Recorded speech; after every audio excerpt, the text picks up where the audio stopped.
Homélie pour le 3e dimanche du Carême.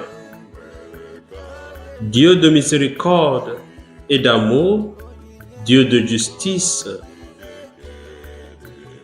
Bien-aimés dans le Seigneur, dans toutes les saintes écritures, Dieu intervient toujours pour sauver l'humanité dans deux contextes, soit de l'esclavage spirituel, c'est-à-dire du péché et de l'idolâtrie, soit de l'esclavage physique, c'est-à-dire de la tyrannie et de l'injustice humaine.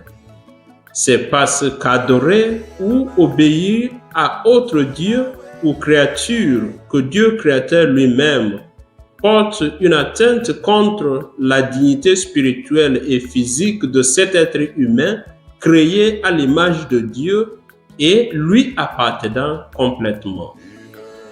Autant que Dieu a envoyé Moïse délivrer son peuple de l'esclavage physique en Égypte, Jésus est venu aussi pour la délivrance holistique de l'humanité tout entière.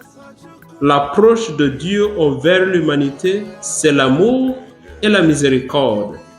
C'est pourquoi le plus grand des principes de Dieu est que, pour bien l'aimer, il faudrait bien aimer ses frères et sœurs, parce que ce même Dieu est présent dans chacun d'eux. Dans la première lecture d'aujourd'hui, Dieu parle à Moïse en l'invitant à participer à son plan de sauver Israël et restaurer sa dignité aliénée par l'esclavage en terre d'Égypte. Comme toujours, les décisions de nos dirigeants nous affectent. Ainsi, la main puissante de Dieu va peser sur l'Égypte à cause du refus de Pharaon. Cette expérience d'Israël ainsi que beaucoup d'autres au cours de son cheminement avec Dieu lui a fait tirer une fausse conclusion selon laquelle tout malheur est un signe de la punition de Dieu à cause du péché. Une idée que Jésus a réfutée complètement dans l'évangile d'aujourd'hui, car la vision de Dieu pour nous, c'est le salut, la libération, la délivrance, la restauration de notre dignité, l'amour et la miséricorde. Malheureusement, cette même conception erronée revient aujourd'hui dans certains milieux chrétiens avec l'évangile de la prospérité.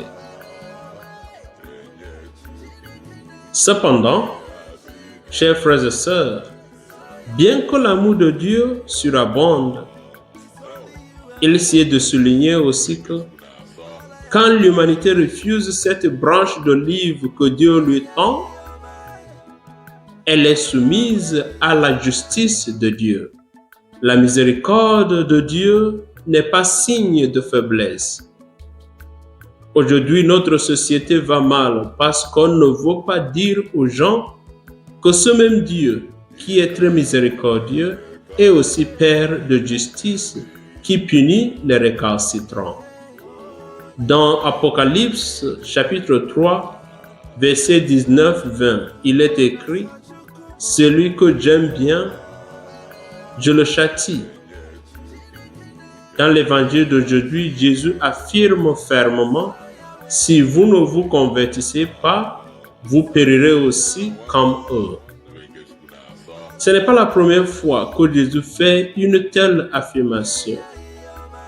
Dans Jean chapitre 3, verset 18, Jésus affirme « Dieu en effet n'a pas envoyé son Fils dans le monde pour qu'il juge le monde.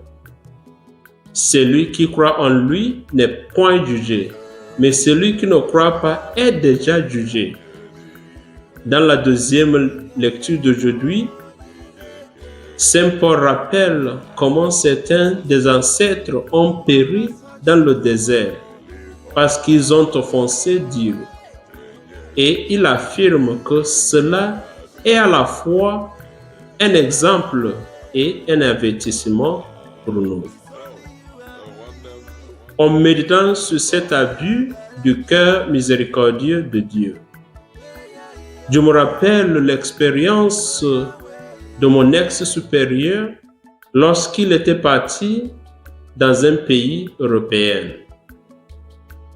Lors d'une classe de catéchisme qui portait sur les 4 dernières choses qui attendent l'être humain, c'est-à-dire la mort, le jugement, le ciel ou l'enfer, il a essayé d'expliquer chacune de ces réalités, mais le lendemain, il a reçu beaucoup de plaintes et d'interpellations qu'il ne fallait pas insister sur la punition de Dieu, mais sur sa miséricorde.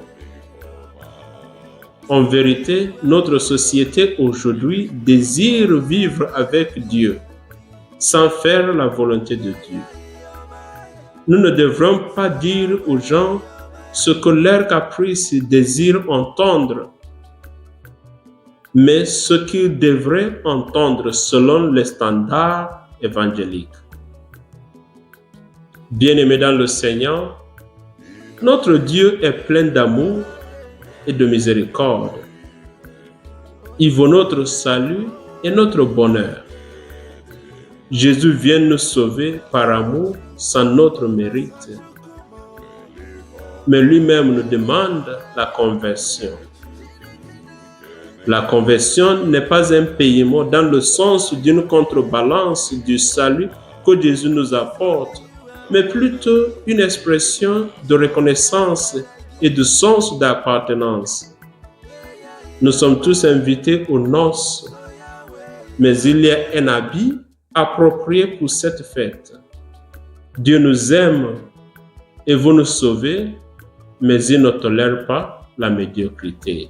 Oui, Dieu ne tolère ni la médiocrité, ni la paresse spirituelle. Dieu nous demande seulement la conversion, la repentance. Le carême est un temps propice.